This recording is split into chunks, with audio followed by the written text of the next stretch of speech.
ხვალიდან განახლებული ციცინათელას პარკი იხსნება სტარინგ ჯორჯიას მიერ ჩატარებული სამუშაოების ფარგლებში განახლდა არა მხოლოდ ტექნიკური ნაწილი, არამედ შეიცვალა მთლიანად პარკის კონცეფცია. განახლდა ფასადების, შესასრულები და სალაროები, შეიცვალა ატრაქციონების დეტალების სრული რესტავრაცია ჩაუტარდა რამდენიმე ატრაქციონს.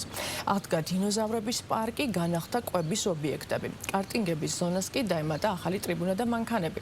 განახლდა მწვანე საფარიც. პარკში დაირგო ახალი მცენარეები, ჯამში 2000 მეტრის სიგრძეზე მოიწყო სპეციალური დეკორატიული მოაჯირები. დასუფთავდა და განახლდა სველი წერტილები, გამკაცრდა პარკის უსაფრთხოების ზომები.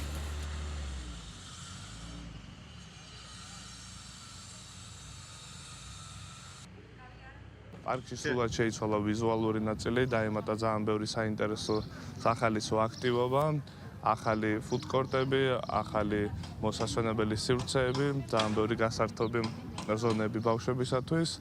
2006 წლის მერეა ეს პარკის ყველაზე დიდი და მასშტაბური განახლება არის, რომელიც წლიდან წლამდე უფრო მეტად გაიზრდება.